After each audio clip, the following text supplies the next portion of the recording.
Hello, everybody. Welcome to The Banished Zone, a show about flesh and blood with Bryn. And I'm Chris, and we're in the zone. I guess. Yeah, I guess we are in the zone. We're playing from Banished this time.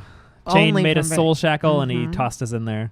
Yes, it's been a long week for us. Mm-hmm. How have you been? Are you doing well? We hope you're well. Tell us all about your recent armory wins in the comments. Don't forget to like and subscribe, and thanks for watching. I think that's the episode right this week. That's all we're going to do. All right, thanks so much. No, I'm just kidding. We have been busy and haven't really played too much. How much games have you played this week? A couple Talishar games. Yeah, I played some on Talishar. We haven't gotten to an armory all week. I think we're just all out of sorts because we weren't able to go to our armory this week. Mm-hmm. Which is a change for us. We go every week usually. Yeah. You know, it depends on the armory. Wait, were you a level judge last time? Level 1 judge? I don't remember if we talked. We definitely didn't talk about it. If I was, well, Chris is now a level 1 judge as well as me, so that's fun. Yeah, are it's you pretty excited cool. about that? Yeah, it's exciting. It's cool because now I know if people don't know a rule and they'll like believe me if I tell them that they're wrong or something. Now they have to believe me, which is fine. I don't know if that's true. I've been a level 1 judge and people all doubt me all the time. That's true.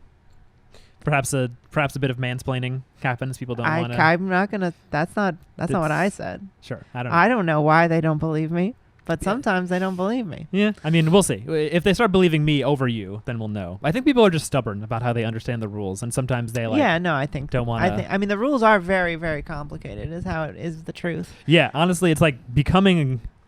I feel like now that I'm level 1, they're more intimidating because like I have a responsibility to actually understand them all and like know the steps and stuff. Right. And it's like, I think I do. I think somebody could like raise their hand at a tournament and be like, we have a weird interaction. What's the rule? And I think I could know it, but it's a lot of pressure to have it. Yeah, that's been really hard. I mean, I think a part of why people sometimes doubt me is because I don't like to say things in confidence. Yeah. Like, I don't want to be wrong and be like, no, I'm 100% sure. Mm-hmm. I'm pretty sure it works this way. Yeah, you have to think about it. And part of it is also that... And also, lots of people will like, ask me a question. They'll be like, Bryn's a judge. Mm-hmm. What do you think? Yeah. And then I'll be like, okay, what is the situation? It's this and this. And then someone else will just start saying their opinion. And I'm like, wait, I'm not sure that's true. Yeah, I was guilty of that. I remember it was like a month ago or so at an armory, you got called over for a judge question between 2 people, and like me and 4 other people in the room were all like, oh, it works like this. And it's like, didn't really help. I'm not trying to like, I don't care. Like, look. If you want to know what I think, that's fine. I'm pretty sure. Yeah. But it works like that often. Mm-hmm. Being a judge is weird, and you know what's really opaque is how the payment works. It's not opaque for us, but it's interesting that like I feel like most people don't know how much or who sets it and how that all works. I don't know. I wonder how that'll work out eventually. Like, how do they want? Is LSS controlling it? Is Channel Fireball controlling? Is it whoever puts? It's the tournament organizer. I think it's whoever right? organizes the tournament. Yeah. Because I remember reading some posts about like someone was like going to judge at Australian nationals this year, and then was told that like the judges weren't going to get paid at all. And then they were like, "But I've worked." He was like, my friend had worked for this tournament organizer before and had gotten paid. And I definitely heard that about some of the nationals, like in Australia and Canada, people had some negative things to say about how they were run. Like Flake would have done the Canadian Nationals, but they didn't offer him enough money, and maybe they didn't offer him any money. Yeah, possibly. I recall that. Yeah. I think I would like LSS to be more straightforward about like what is necessary. Like, yeah, it's like it's weird because they don't like organize the tournament themselves, but if it was sort of like minimums if for there was workers, like right? Yeah, if there's like a threshold that's like, here's what you should be paying judges, and they give out the promos and stuff, which is cool, but you know, right, a Typanis is not exactly cold hard cash. And it's fine if you want to say like, oh, it's all volunteer and anything, you know, at this point, like we kind of understand that that's is like, but like at Worlds or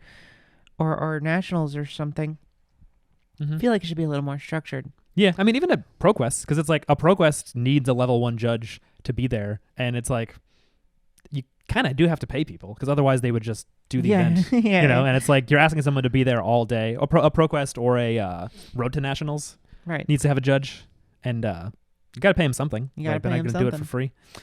Well, let's while we're talking about money, Oh yeah. the big news of the week. Mm-hmm. It's BOFA. Both of what? Both of these games. Both of these games. Yeah, both Magic and Flesh and Blood. Yeah, so this the is news. not Flesh and Blood centered. We know Flesh about and Blood this. is involved Flesh and Blood is involved. tangentially. All of the Magic YouTubers have been talking about nothing but this Mm-hmm. for the past week. Yeah, I wish I knew how to do video editing and have Professor pop up and say "New secret lair alert" Secret lair like alert. under our fingers. No secret lair alert. We can do that. Oh, yeah? I'll see if I put that in. All right, Professor. It's great to see you if you showed up. But yeah, so tell us what happened. Oh yeah, so there was an analyst from Bank of America. I'm not quite sure what this all came from a CNBC article that was like a week ago, I think. And basically somebody who works at Bank of America and I guess like a stock advisor or someone who analyzes the market or something, basically looked at Hasbro's business model and specifically at Magic the Gathering, and they said that the stock could tank by 30% because Magic is basically killing the golden goose. They were saying they're printing way too many sets. They're burning through the amount of product people want to buy, and it's reaching a point. And this is the kind of stuff that people have been talking about for months, like the Professor and Rudy, and I assume everyone in the Magic space. I mean, it seems like for years, right?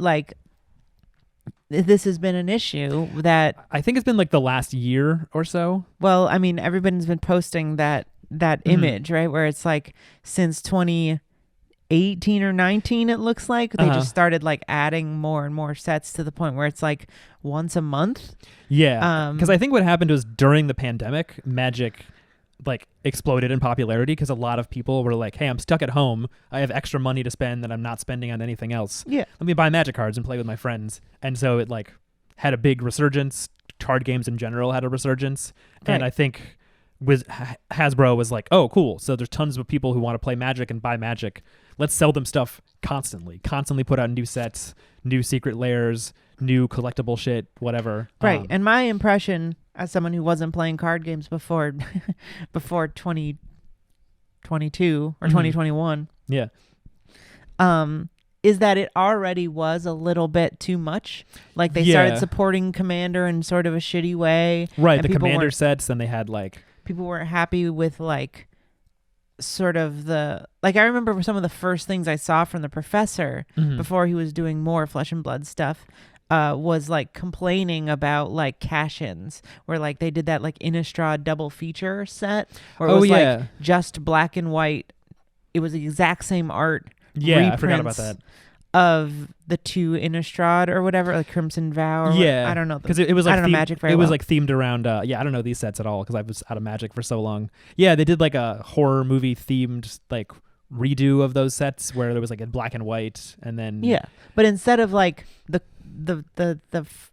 cover of the set, the art for the set looked like it was going to be redone art as though it was a 1950s horror movie, but then it was just the exact same cards in black and white. They just put a black and white it, filter looks over them. Darker and worse. Yeah. And then there's also stuff like the Stranger Things card, all the Universes Beyond or whatever they're right, called. And people seem to really not like that stuff. Warhammer and D&D and Stranger Things and Lord Post of the Malone. Rings set is coming out. Oh yeah, we talked to someone at the Uprising World premiere who was saying her and her husband were getting really sick of Magic because her husband was like, I'm not gonna play the Gandalf deck as the best deck or something. Yeah. They were just kind of reaching this tipping point of But then also those are even new but this started with the secret layers, which were just reprints of cards. I like secret layer. I think in a small dose they're really cool. Yes. That's the problem. In a small dose, I can definitely imagine it being something that I would like to see.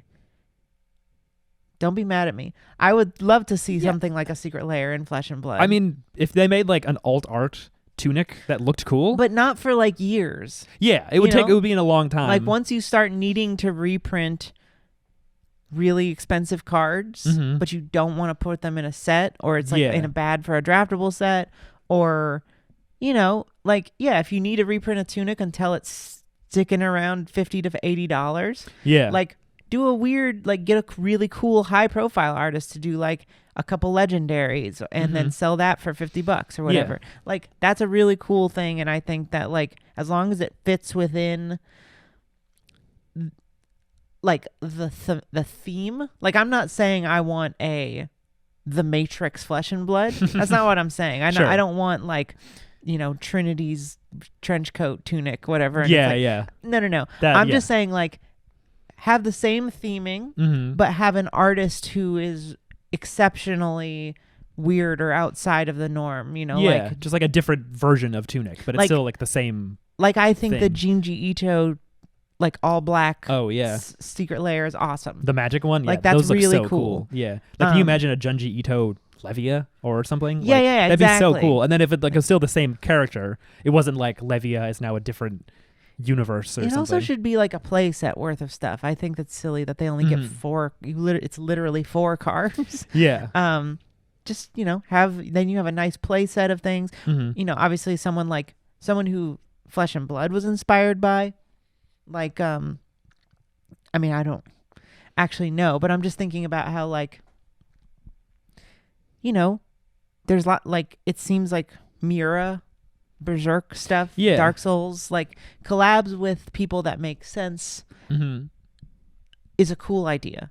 Yeah. I don't think that that's a bad thing. Just like splashing something in, it's like very surgical, because you can be like, this card is popular and expensive, and we want people to have a different way to buy it than just buying on TCG, so we're going to release this product. And it's like a way for them to make more money. Like, not that I think they should be just like trying to print money, but I don't know, it could be like, right now a rainbow foil tunic is like $250 or something. Right, it's like really expensive. Well, the Krunik's still the Krunik's like $152. Yeah, that maybe last I checked it was like $200, it's but kind of too has much. it been going down? Yeah, it's so like we own tunics, and I wouldn't mind if like the price got lowered a little bit because they put a new one out. Yeah, put a new one out for cheaper, like, and put them out in those types of sets. Yeah, where it's like, okay, look, the Teklo Foundry Heart and the tunic and like that for maybe you know, the cards like that, 2 cards, secret layer of 2 cards for $100. Yeah, like, does that plummet the original ones? I don't know. It's interesting. It's like, I mean, this whole Magic debacle, I feel like it shows you what a tightrope you're walking as a TCG publisher, because it's like, it could be that if they do that, then they hose stores, because a lot of stores still have Welcome to Wraith Unlimited, and the best thing you can pull in that. That's not is true. Like, a lot of stores don't have Welcome to Wraith. They don't have it anymore. But you have to that's true. Yeah. You have to be careful. Yeah, when you're doing that kind of thing. I just mean, like, hypothetically, if they have boxes that contain tunics, but then also they just have like a thing that directly has a tunic, then there's less reason to buy one. And then what if a store has 10 boxes of Wraith on the shelf and then no one wants to buy it? but I mean, you can't expect new players to pull one either. For like, sure, you shouldn't be like, buy boxes of Welcome to Wraith, a box with a set with awful fucking pull rates, just terrible pull rates that you're not actually really going to pull one unless you're really, really lucky, or you're Chris. Unless you're sitting down for your first Flesh and Blood draft ever, and you're like, all right, I looked up, there's cards with L's on the bottom, and those are good to get. So if I see an L, keep it. Yeah. That was my level of knowledge. When he pulled a tunic and then passed me an E-Strike. Yeah. I would have been, it's funny because I would have been just as shocked if I pulled like a Scab Skins or like a Braveforge Bracers or Tectonic, and that would have been worth so much less money now. And at the time, I'm sure, actually maybe not at the time, because tunics at the time were like $100. Like, it was crazy, but it was a lot less crazy than it is now.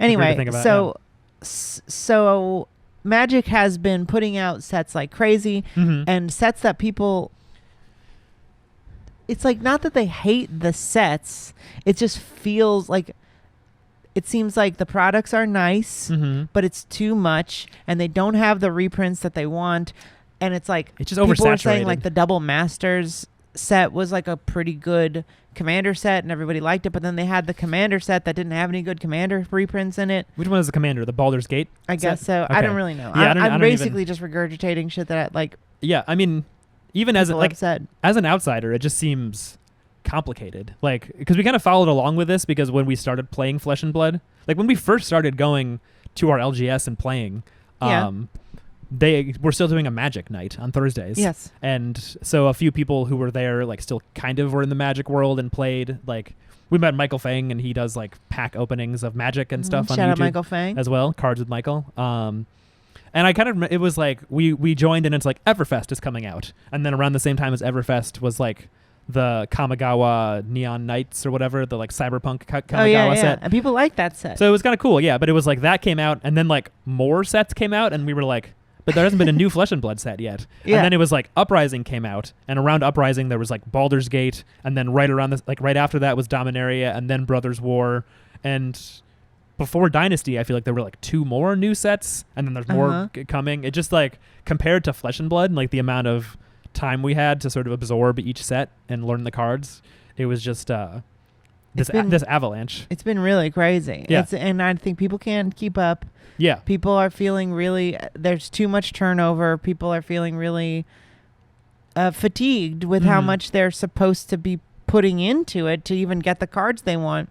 Right. To like keep, and it's like, it's sort and of, it doesn't feel like they're even really supporting the main thing that people like the game for now, which seems to be Commander, because they don't even have in-person like tournaments really. Yeah. I think they're bringing them back slightly, but yeah, it seems like a situation where the actual like paper in-person tournaments are not really even that hyped up or like desired by a lot of people. And to keep up, you'd have to be buying all these new sets, and there's just this level of fatigue that no one wants to. And so what's interesting to me is that in this report that this Bank of America researcher put out, he said like, seems like people are gonna turn to other properties like Pokemon, like Flesh and Blood. Yeah. And I found it really interesting that a Bank of America researcher and you know, it's $1 billion industry. Like, it's not surprising that bankers would be, you know, looking into this and being like, all right, who's on top? Where's all this money going? Like, right. Like how is this business model functioning? Like, and any clear-eyed like economics researcher would be like, okay, so there's Magic, and then there's Pokemon and Yu-Gi-Oh, and now there's a new one, Digimon, and then there's an even newer one, Flesh and Blood, which seems to have a big influx of people moving from Magic. Like that's just the material facts. Yeah. The quote in the article is he said the changing secondary market could push card collectors to quote unquote Pokemon, quote unquote Yu-Gi-Oh, and quote unquote Flesh and Blood instead. Meanwhile, Haas said Hasbro could improve its outlook if it has a better slate of releases next year. The stock dipped 6.2% on the pre-market. It's down 37.7%. And he downgraded it, right? I think it went from like something good to like sell or something. It was like 2, whatever that is, like 2 downgrades. It was like possibly buy to like sell. I think. And it's interesting because it's like up until this happened, like Rudy, which I don't know how much that is like is that just mad money? Like, I give this a sell, you know, like, it seems I don't like know. a little bit, yeah. But it's like, this is all stuff that Rudy was saying about Magic, was that it's like they're putting out too much stuff and people are getting fatigued, but the products are good. But like the sales were great, you know, Magic was like raking in money. Like 2022, I think they've sold more than they ever have. But it's interesting that it's like can sour so quickly, or not even like quickly. I think because it seems like this, it's sort of funny to imagine like somebody who works at a bank, like going to an LGS and being like, all right, so this Magic the Gathering, how much do people like it? And then like looking at the other stuff and being like, what's this one? What's that one? Like maybe showing up on a game night and asking people what game they're playing. Do you think he would? I don't know if he's like a fucking like 1920s like trench coat reporter, like going in and be like, what do you sell here? You know, yeah, like, I don't know. He's probably just looking online at like, I mean, maybe he called some people. It says in the article they talked to like game he probably store called owners and stuff. Game store owners and stuff. It's more fun to imagine like a fedora. It is much and, like, funner, to imagine like jazz music's playing and he's chomping the cigar. Who's running this joint? Yeah. Let me talk to the owner. I walked in and I saw a dame. She had cat ears and a Pokemon plushie. She was scrubbing down the bar. She's like smoking a cigarette. But I mean, they have to, and it kind of reminds me of, we just watched the interview with Alex from LSS, the new marketing manager, or I'm sorry, I don't know his actual title. He's becoming the content marketing guy, but he's not officially that yet. Right. We saw it on Funder. Shout out to Funder. Shout out Funder. Great John Flesh and Blood podcast. Yeah, come on the show sometime. When are you going to get George and Ringo on there? You know what I'm saying? Yeah, come on the show sometime. But yeah, Alex was saying that he's like 24 and he was just like a bro who never ever thought about card games. Right. But it's like you've got this company that's done a lot of research, a lot of planning, has a lot of passion, a lot of care, and like you can't help but look at this and be like, oh, I get why people are spending so much money and time doing this, because people are looking for community. People are looking for a way to interact with people that feels less alienated. And, we don't know how to do that without it being something you purchase. But, I think for something you purchase, it's a pretty good thing. Yeah, I feel like how popular and loved Flesh and Blood is a good illustration of why Hasbro was able to mess it up, because it's like this is a thing people invest a lot of, like, not just money but like time and care, and like it has a lot of meaning. And so it's like when they feel like the company really just sees them as a cash machine, like it can really sour how you feel about the whole experience. And like because it's not a mobile game. And they went to Magic Arena and they made it a mobile game. But like for people who love Magic from, when the 90s, like it's not. And seeing, people talking, within the card game fandom, people talk about whales and they talk about like, cardboard crack. And, it's the gambling aspect is there. And I think it's something that, I don't know, maybe people should be more open about helping people not get too deep in. Like, not that you need to snoop into people's finances, but like sometimes I see people who I'm like, are you able to afford it or do you just want to? And it's like there should be like ways of talking about that in general, that aren't, don't seem too invasive, but like we should be keeping each other safe and not, I don't know how many people are going broke on it, but it's a thing that costs money. And, and it's a luxury hobby. It's like it's a game with expensive pieces. We're living in the first world or whatever. This is a thing that we have a luxury of doing. And that's partially what I feel like Hasbro was sort of playing with fire with, is that it's like you can be pumping out this product that it's like everyone loves it, they're going to keep buying it, and it's like the first thing someone would stop buying if money gets tight is the luxury product, especially if they're making 1 million sets, and it's like I'll just skip half the sets, I won't buy every set, and then suddenly it's sitting on shelves, right, or LGSs or are I'll losing money. Completely shift to the secondary market. Like with Flesh and Blood, I know, and the professor's always saying this, just buy singles. Like, and Hasbro doesn't sell singles. Right. The LGSs do. Or TCG Player does, which is now owned by eBay or whatever. So But buy from someone else if you can, I think. Buy it from like someone local, you can. I know Red Zone Rogue knows lots of good people to do that from. On It Games, I think. Oh yeah. We should steal his affiliate link and put it in our bio and take a little. I don't think that's how it works. I guess we just giving money to him. That's I guess so. Yeah, Kel's like, oh hey, I got a new affiliate click. I don't know why he would notice an uptick from our video, which has like 50 views. We'll see about that. We'll get it trending. Hashtag click our link. Yeah. It's just Kel's link, but we get a little cut. Yeah, we get a little taste. How do we get a little taste? Well, through the cookies. Anyway, cookies what were we talking about? My point is that it is a hobby that can lend itself to gambling habits that aren't good. But I think taking it and I think it looks really weird to people who started playing the game in the 90s to see it transition to the same sort of like extremely predatory models that we see in mobile games or literally casinos. Yeah. And trying to do that on paper as well as on Arena. And if you take it away from in person, then you're left with nothing but those models and systems. Right. Yeah, then it's just the loop of like get the shiny thing, get the cool thing, whatever. Right. And I think people I don't think that holds that holds a small group of whales, and that's it. Yeah, because it's like at that point you could play Diablo or something. Like you could get you could play whatever people play now, Overwatch. And that's the problem is that there isn't anything like Magic. So it's like if that's your flavor, that's the one you're going to want to keep going to. But again, we're talking about smaller and smaller niches.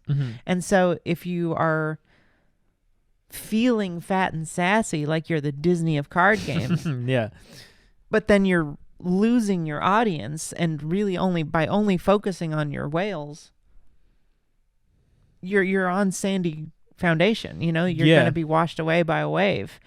And it's not like there aren't any other competitors. There is Pokemon, right? Which I don't know if that's a good game. Yeah, I don't and really it's know. not really for adults. Yeah, but it is a competitor. And then you've got Yu-Gi-Oh and Digimon and now Flesh and Blood.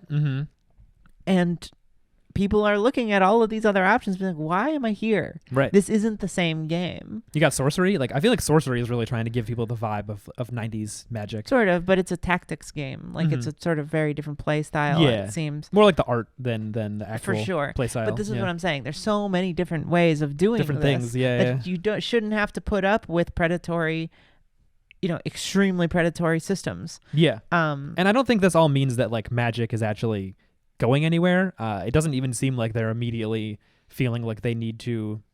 I guess I don't really know what that means. Like, what does it mean for Magic to go somewhere? Like, is Hasbro going to go bankrupt because of Magic? I doubt it. It'd be hard to imagine. But it seems like Wizards of the Coast has been trying to break off from Hasbro for a really long time. Oh yeah, I forgot about that. So I don't know.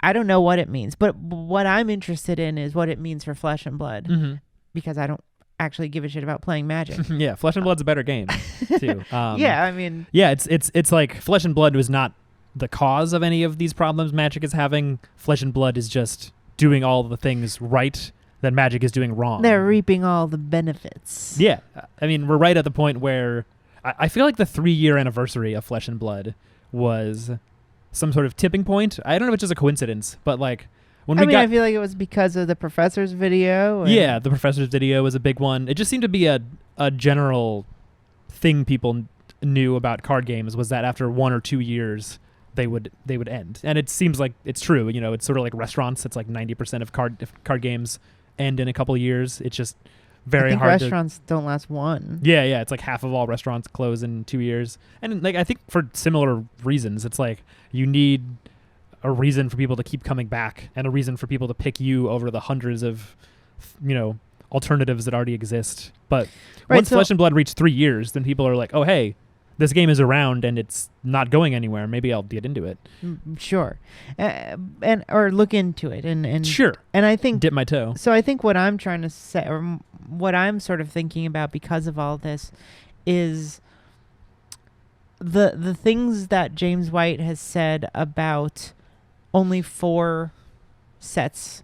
4 sets is max. Right.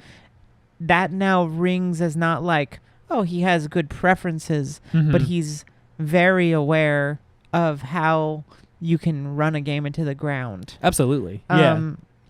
And also run your creative team into the ground, because it's like a 5th set would mean how many more people would they have to hire? How much more work is that for everyone at the company in terms of designing and testing? And, I would be very, very happy for a decade of 4 Flesh and Blood sets per year.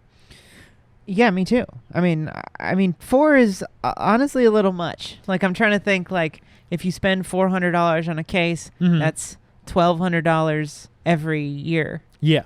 Minimum. Sure. Just to buy 1 case of each set. And that's, like, kind of a lot of money. It can add up. Yeah, I mean, it's the cool thing, and I'm curious to see how it plays out as the years go on. Not that I have to buy a case of every single set, but it sure feels like I want to. It's very desirable, yeah. But Flesh and Blood also is like... I don't regret my case of Dynasty. I wish I had bought more. It was fun to open. You can still buy more. I will. Don't tempt me. It's cool because you can always, unless they go Living Legend, like you could just play Bravo Showstopper or Dorinthia or, Oldham or Lexi going forward. You can play old heroes until they Living Legend. So if you're not playing the best deck, then you could just pick it up. You could just be like, I'm gonna not buy too many cards from the new sets. Maybe I'll buy the card that's for my class or something. And I mean, I haven't revisited my Dash deck. Mm-hmm. It's been 1 week or 2 weeks since Dynasty came out. I mean, like I said at the beginning of this episode, I've been very busy this week. I haven't been able to really play or look into it. I have been sort of making an Emperor deck on February. Shout out Philip. But I haven't added new stuff to Kano. I haven't. Kano got a lot of tasty stuff. I feel like Wizard got some interesting. I haven't really new stuff. I haven't made an Arachne deck. Like I've been trying to fool around with it, but obviously I'm not the one rushing to. I'm not the one rushing to play with these cards. I like to simmer in it and sort of like think about it. Yeah. But I guess I think 4 is just the most I could handle and the most I think anyone would want. It's especially someone with a little extra cash to play. It helps collectors. It helps. But so you were saying something about the stretching the teams at LSS thin. Yeah. And I was just thinking about what this stuff will mean for PvE, which I was saying earlier today off mic. Oh yeah. That I hope gets a better name. Oh yeah, PvE is very clinical. It should have some kind of maybe in-universe name, like a Wraith-centric name or something. Campaigns or something better than that. yeah, true. Like hopefully, maybe if in the next couple of years, if PvE comes out next year or in 2024 or something, like I sure hope it's not that long. That year has like 3 regular sets and then maybe like.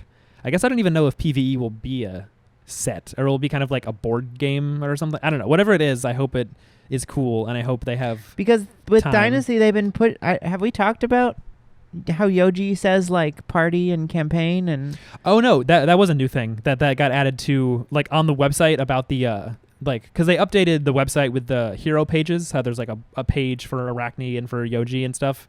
Yeah, and Yoji specifically mentions like.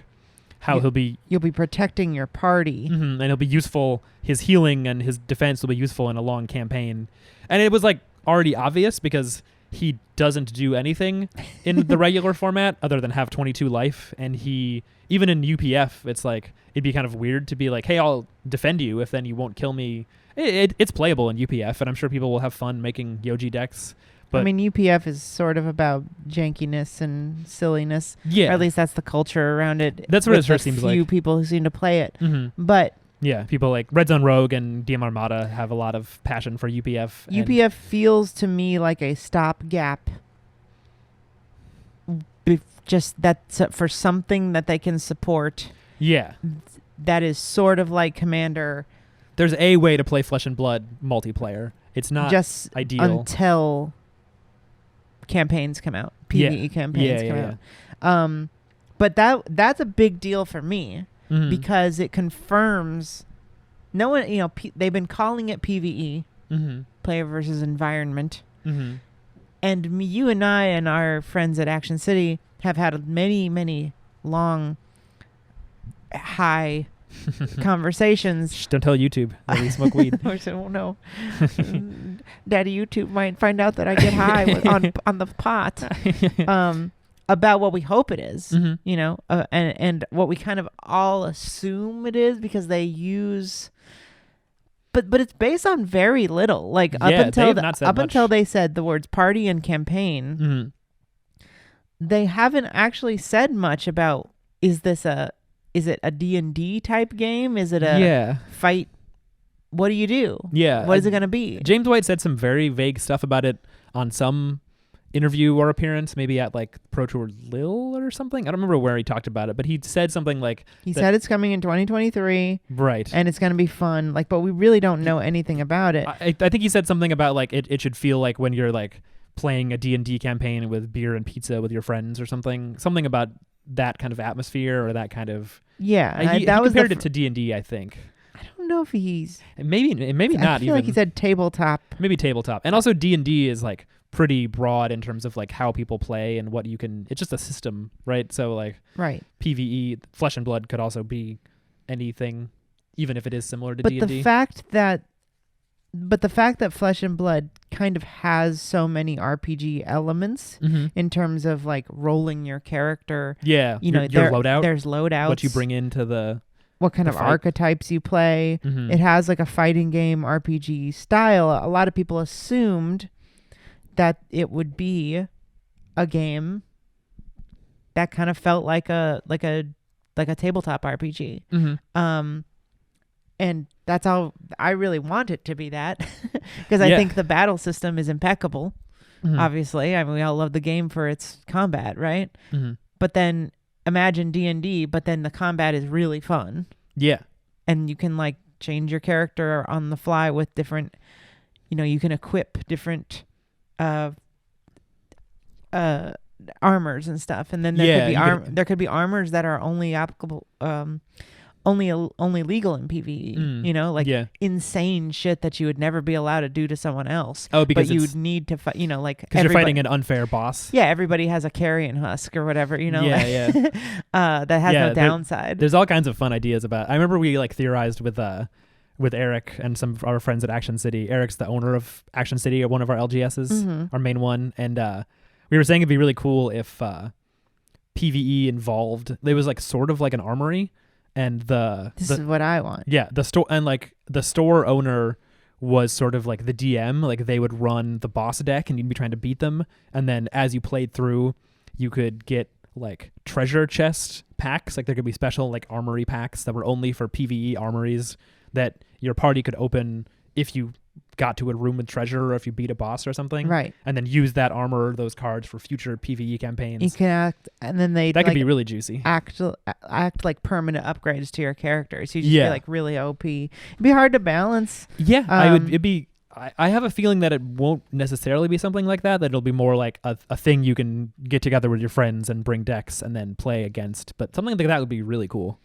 I mean, I think that seems like something that people have been theorizing that they'd love to have since deck building card games existed. Okay. And like kind of people fall in love with like Eldritch Horror and Netrunner. But like the idea of an already established card game where you have decks already and then you can bring your own, and everybody brings their own deck.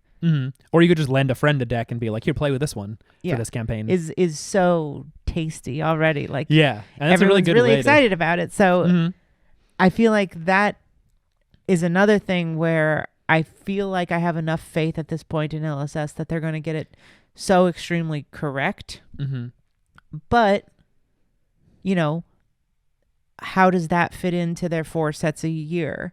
How does that fit into all the other things they said about like being careful and not putting out too much stuff and not overworking their staff, and you know, like all of this stuff is really hard, really interesting, and raises a lot of questions in the face of things like this Magic news. Yeah, because that is one thing I like about Flesh and Blood is how clean the product releases are in comparison. Because like since getting into Flesh and Blood, we found out that Magic has like draft boxes and then collector boxes, collector boxes. Yeah, where every pack in the collector box is foil, but the packs are each like $20. And I hate that shit. That's because it just feels like I didn't know about that until sort of recently, when I was sort of like, Kamigawa looks cool.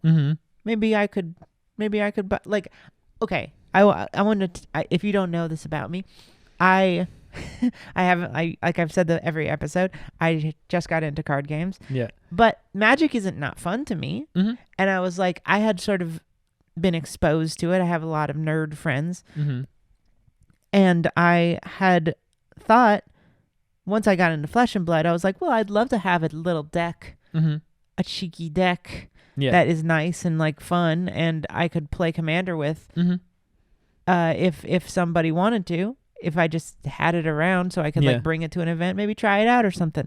And I thought, like, what would it be like to just dip my toe into Magic as well? impossible. It's fucking impossible. Like, I can't imagine getting into it without spending multiple hundreds of dollars. Yeah. Just to have like a casual deck. Yeah, even for Commander, it seems like you need a lot of the like expensive lands, and like the commanders themselves can be expensive. It's just and such. there's all this It's just the absolute opposite when you're like, how can I get into Flesh and Blood? And then 6 people say, here, have all of my chaff, and here's some great cards that I'll just give you for free. Here, why don't you borrow my deck, or what? Like, that's borrow my. People have lent us multiple legendaries, and I would happily do it I've done it for new players too. It's just like, if it's just an armor piece you're not going to use, it's so easy for someone to just put it on their mat. They play with it. They give it back to you at the end of the night. Right, and then, but even if like, what should I buy? The answers are pretty clear. It's like, you can Tunic, CNC, no, E-Strike. I mean, like, if I want to buy a deck, sure. like, you can buy a Blitz deck and then upgrade it. You can, look on Fabry and try stuff out on Talishar, and then, see what you want and look at the prices, and we can help you. And there's like very playable decks that are under like $200. If you ask anybody who's into Magic, how do I make a Commander deck? They're sort of like, look at you like, don't. They're like, don't do it. Because it's like, I was like, ooh, a Mind Flayer pirate guy deck. That seems cool. It's only $50. And everyone was like, don't buy that. And I was like, why? Oh, it was like a precon or something? Yeah, one of those because they're always releasing those Commander precons. Yeah. And like, there's the Warhammer one of the Warhammer one recently. The professor was like, this one's pretty good, and it's like, because the cards are valuable. You could buy that. It's like worth more than right. But that's the thing is like, they're not even thinking about it like, oh, this is a fun deck to play. They're thinking about it like, oh, does this $50 like get you good cards that you can use for a real Commander deck? Yeah. It's like, what? Yeah. I don't want that. I want to just play the game casually. So I don't remember what I was going on about, but I just feel like I don't want it to get so crazy. For sure. That it's hard to get people into the game. Like, I wouldn't want it to be like, oh, there's Dynasty, but then there's the Dynasty PvE packs, and then there's like a new draftable set, but then there's like the PvE draftable. Like, I like that it's just, there is the set and it has the release. Like, Uprising is just, especially with Fab 2.0, Uprising is not first edition. It's not unlimited. It's Uprising. It has cold foils. It has rainbow foils. You can draft it. If you're drafting and you open a cold foil, you just keep it. It's not even part of the pool. It has all these like really clean little design choices that make it work seamlessly for a lot of different functions. And Uprising is still like $85 on TCG for a box. Like, it seems like they've done a good job. I don't know how much that's like in LSS's control necessarily, like how much the boxes go for on the secondary market, but that was one of the big problems Magic was having, I think, is that like there were so many sets that the prices were sort of tanking because people were like, oh, this set isn't even like the new set anymore. It's not hot. It's not cool. Like, no one really cares about it because they didn't have any time to like become attached to it or gain interest in it, really. Like, right. Yeah, I can imagine. Can you imagine, like, there's probably people who are at Hasbro and like, they understand that their brand is selling millions and millions of copies and like is really established and is a titan, but they look at like Flesh and Blood Twitter and see how many hundreds of people, just like when a new card is posted, like a spoiler video or something, and people are salivating and freaking out. Yeah, and one like, card. And wish, like, because I feel like in a way there's more hype and excitement for those kind of, for Flesh and Blood spoilers than like this. I mean, I'm sure like on a scale. I don't know. I'm not on Magic Twitter. I can't really know. So it's like, it just seems like there's less, I don't know. Rudy talked about that it's like there's less like mystery and there's less like build up. They're just sort of like, here's what's coming. He said it's kind of like the Marvel release schedule where it's just here's this set and this set. Don't they like and just put their whole set online like before the thing comes? Like, there's no spoilers. I'm not sure. Yeah, even if there is, it's like you can be seeing spoilers for the next set when the like current set has been out for a couple. I don't want to know that. Yeah, I don't. Never do. If you're anyone at LSS and you're listening to this, I don't want to ever fucking know what the names of the sets are on a timeline like the Marvel universe. I don't want to know that for Marvel. I don't want to know that for Star Wars. Have mystery. Just fucking let me wait. Make me wait. Make people just have some patience and enjoy the thing that they have in front of them. It'll be cool. Yeah. Don't worry about it. Yeah, because it's like a TCG is cool in the way that the new set can percolate and affect the new decks people play or change old decks, affect the metagame. It's just fun to like get to know the cards and get a chance to play with them and not be already thinking about the next set. So I don't know what they'll do for PvE. I hope it's complicated and extremely fun, but I hope it doesn't like overtake. I don't want there to be like PvE boosters for sets. Yeah. Something I also hope is that there's some kind of scaling difficulty and that or that it's challenging, like there's an older episode of Funder that I was listening to where they talked about PvE and like it was one of the ones that Philip Mackay is on, and they were saying it'd be really cool if there was like a really hard PvE and I was at a tournament and it's like, different team. There was like, okay, Team Poland is going to go up against the devs, or like different countries could be like, hey, like, like Team Dragon Shield versus Poland or something. Like I don't know how big the parties would be, but it would be cool because it would be if PvE is balanced around like chaff, which I think it should be possible to play with chaff. I think it'd be great if like you can build a casual deck or toss in some proxies or something and do it. But I think it would also be good if PvE is like capable of challenging the best players, like if I don't really know what it is yet. Yeah. But, we can't say, but like, I don't think you could go head to head because then it's not PvE. Well, just like see if there was like campaigns that were like insanely difficult bosses that you had to basically be solving puzzles for, like, how like in Dark Souls bosses have second phases, and like stuff like that a second deck, that could be cool. But it's like but then he like drops this aura and it's like you have to do 20 damage to this aura to even get around his shield or whatever, or he like every hit now this aura says every hit he does also does 5 arcane to every member, or like like just insane hard difficulties, and it's like a big monster and you have to like have your team of 4 people or whatever, 5 people, your party defeat them, and like whoever gets the farthest wins a prize in the tournament. Like that would be really cool. That'd be cool if it was like a PvE boss you never fought before, and so you would have to like go in a little blind and figure it out. Right. It's what's that? I'm blanking on the name of that like spooky roguelike card game on computer we played. Inscription. Yeah. There's bosses in Inscription that felt like that, where it's like you're playing. Yeah, and then exactly. They drop in a new thing, and you're like, oh, what the fuck do I have to do now? Yeah, like a harpoon that takes your cards or whatever, and like very very fun. Yeah, and I think it should feel like that, where it's like like a judge is playing the monster or whatever, or like an official LSS dev or something is playing the DM, and then you have to like get through a boss rush or a raid or something. That could be a way to incorporate PvE into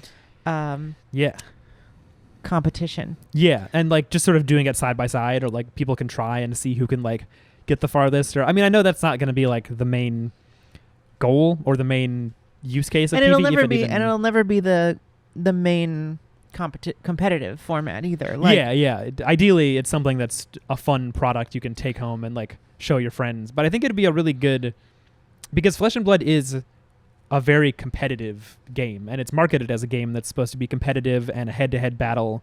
And some people aren't as interested in games that do that. Like they're not really interested in fighting their friends necessarily. I have a couple friends who've literally been like, this game looks awesome, but I don't want to fight you. Yeah. Like I don't like the stress of sitting down and like feeling like I'm losing to my friend, or I have to beat my friend. Like whatever that flavor is, they just don't like. And those and they have, like, I have a friend who's really, really into the Marvel Championship game, which is, from what I understand, fairly similar to Flesh and Blood in terms of like gameplay. It's not. It's only PvE. And it's like you have a group of people who have the decks, and then you're going through and like fighting against enemy decks and encounters and stuff. It's like it's a thing that exists. Right, except there's no deck building. Yeah, you buy the Spider-Man deck, and he can do the same. He can do like the Spider-Man cards, and that's it. I see. There's no like adding other generic cards or So it's like, I feel this is what I'm saying. Well, this is what I was saying before, is that like between Marvel Champions and whatever it's called, the Marvel living Marvel card Snap. game. Yeah. No. Between I think it's Champions. Yeah. Between the Marvel Champions, between the Eldritch Horror, between all the living card games that company who owns the copyright to living card game make. Is it Fantasy Flight? Fantasy Flight games. Yeah. People want this thing. They want, but I think that I think people would really, really want a living card game that isn't a living card game. Like you can play it like you get your friends around and you can make different decks, but it's something you can play as a team. Yeah. And that just really doesn't exist, I don't think. And then people will say like, oh, well, all the games you mentioned. Yes, I know, but it doesn't have the actual deck building. Right. And that's really what is kind of amazing about TCGs to me. Yeah, I think that's like being able to change your shit and have different game plans every single time. Enough that you can have a unique deck, if you want to. Like we know people in our LGS like Cash is like a mad brewer and comes up with all kinds of he actually was on stream sort of recently because he was at the Battle Hardened in Philly playing his Iris of Reality Dromide deck, and it's like Madman. Yeah, Madman. But it's also beautiful stuff. He sees ideas that like I don't think I would ever think of the fact that like Burn Them All is an aura that does not have Spectra. So you have Iris of Reality, you can play Burn Them All, and then you can just attack with it every turn as long as you're banishing red cards. Yeah, Cash invented Wounded Bull Icelander before Michael Hamilton ever debuted it. Mm-hmm. Yeah, I remember it because it was like before Michael Hamilton played it, Eric, our LGS owner, was like, I was playing Cash and he was on Icelander, and I was expecting him to hit me with Arcane, and then he was just playing Fiendal's Fighting Spirits and stuff. And at the time we were like, oh, interesting. I remember Cash told me, he was like, I just had some cards from drafting Uprising and I put it together to make an Icelander deck. And it's like, that's basically what Michael Hamilton did to make that deck, was be like, it's kind of fun to have big attacks to spend my blues on sometimes to deal more damage in Icelander. So yeah, the amount of expression and creativity that's possible in a TCG is, I think, what really, because people always like will say that. They'll be like, I wish there was a game like, they're like, I wish you could just get all the cards and it was like a living card game.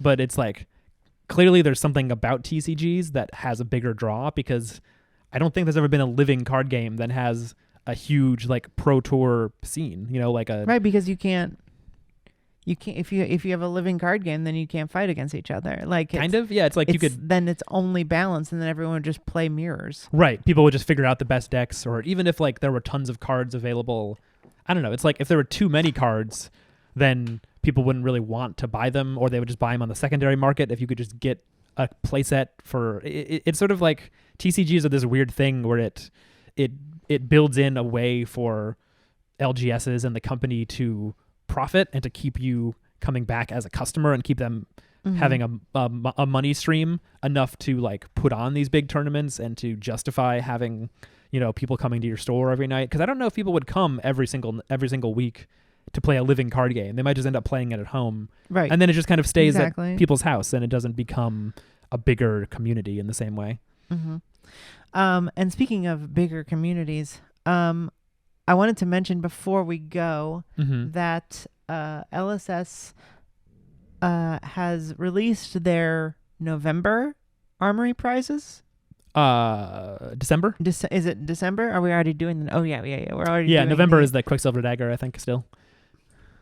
Man, it feels like it's been the Quicksilver Dagger forever. I know. Before that, it was Yoji, right? Yeah, before that it was Yoji, which we got one. And before that, it was the Waning Moon, which I missed. Yeah, we missed that one. We've gotten because we got the past like 5 months, we've gotten at least one of every prize, right? But the Armory, don't brag on the show. I said.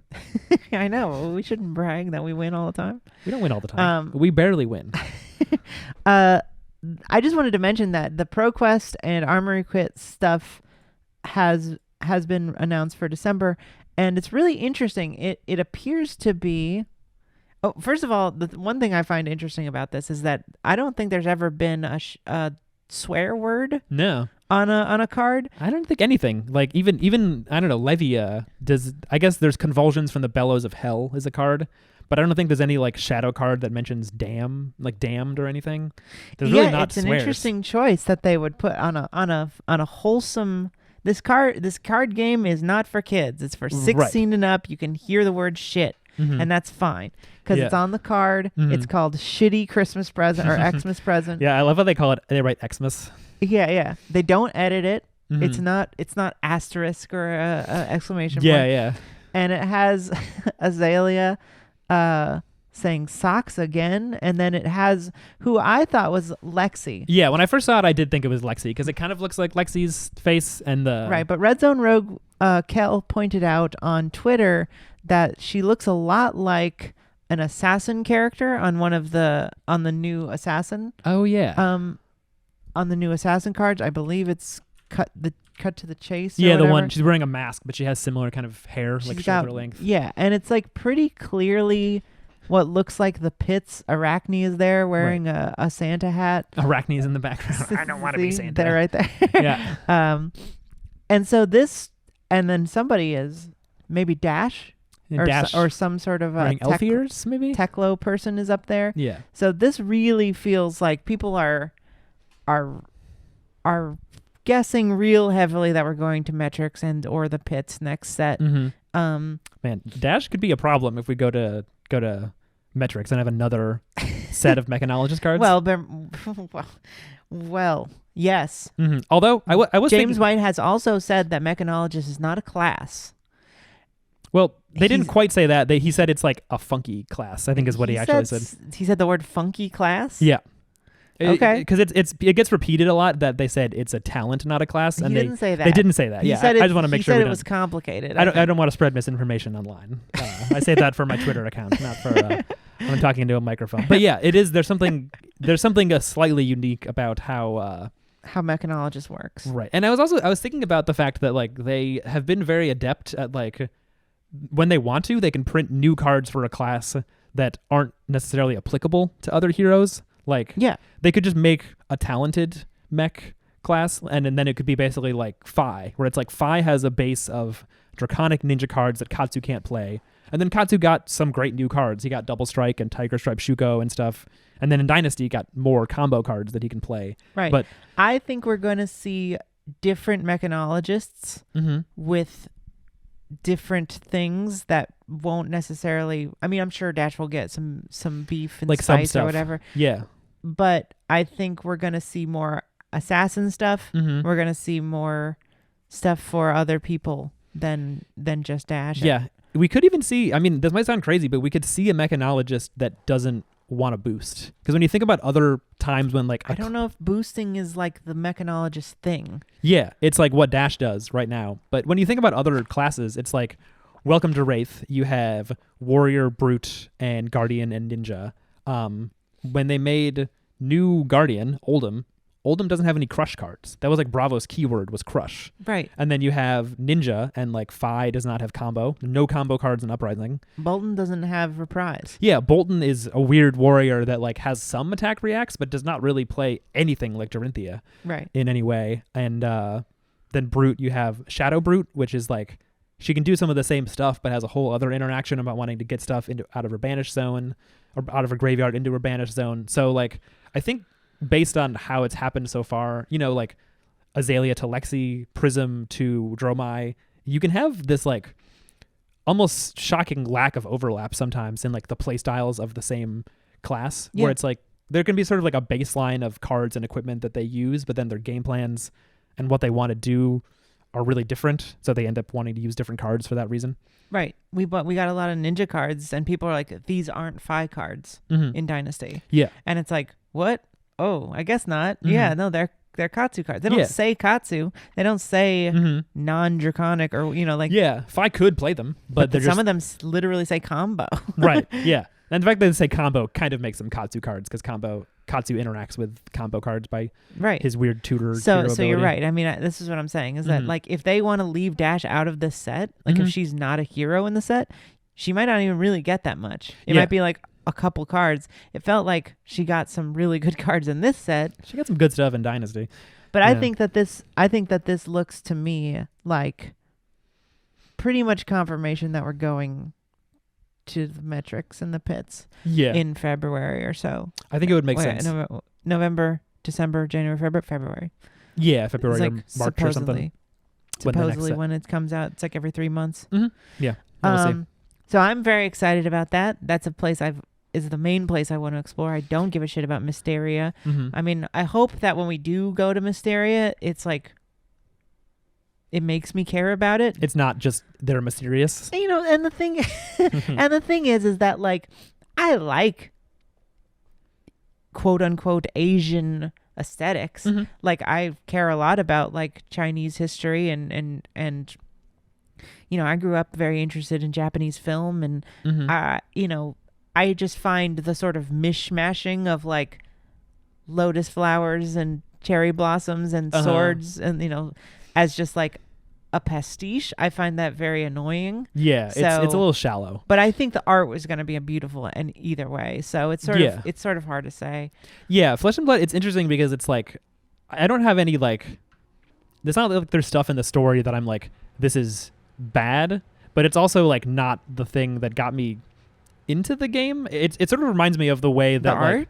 the story, like the setting and stuff. The art is great for sure. But it sort of reminds me of the way that like when we got into Dark Souls, it's like that's a game where the story is sort of like a thing you can discover as you play and you piece it together. And it's like I ended up finding the story very interesting. And I think a big part of that is because of how you experience it and the way that you sort of like feel the story and the theming through the gameplay. And it's like Flesh and Blood, I think, does that really well because it's like if you play a Fi deck, you're like experiencing being Fi. You're like leading a uprising and you have a bunch of like little low power attacks that add up to a bigger attack. And if you're Dromai, you're taking Ash and you're making it into dragon. It's like the systems are so flavorful. Good and flavorful and like tasty that I think it sort of like makes me interested in the story because it's expressed through those systems. Like if it was just a series of fantasy novels, I would be like, those seem fine, you know, kind of derivative. But that's not the point because it's not supposed to be just a standalone fantasy like story. It's a thing you experience and you kind of like write the story yourself almost, or sort of like discover how each character you play the story. Yeah, like people really identify with the hero that they play sometimes, like so much so that people have a main or like play a hero even if they're bad, just because, you know, it's like people like really get bummed when their hero living legends or I feel like, bad for people who really people are love like, Prism.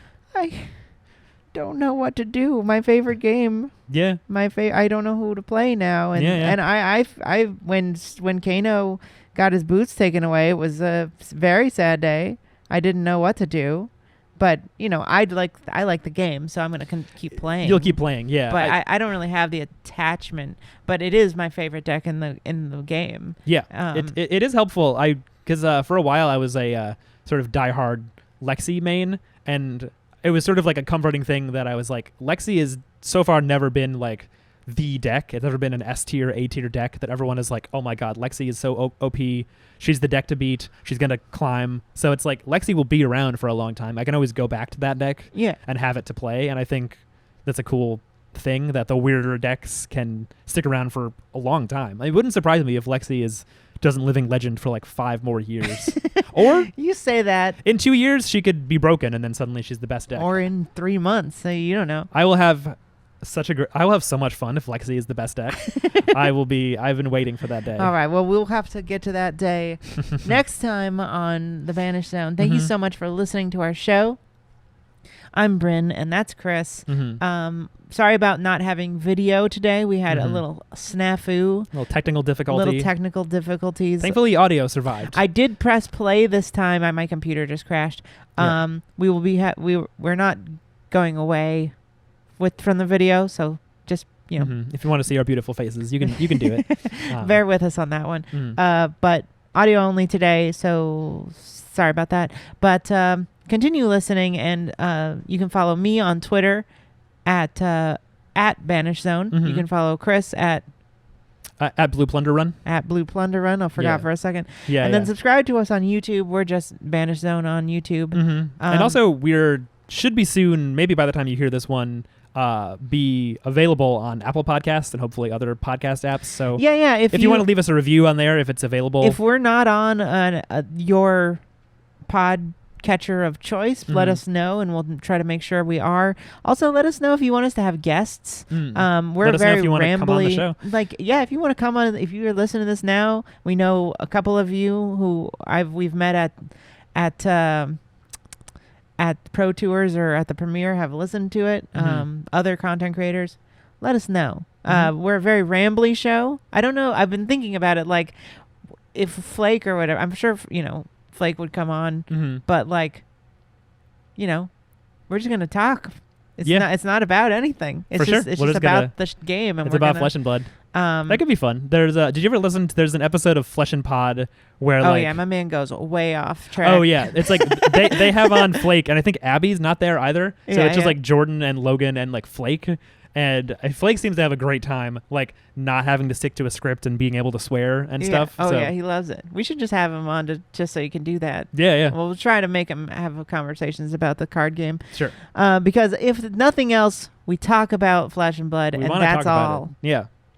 So that's what we're gonna do. If you'd like to hear anybody else, let me know. I'll reach out to them. If you just like to hear us, why don't you tell us about that too? Rate and review us wherever you can do that. And until next time. Goodbye. Goodbye.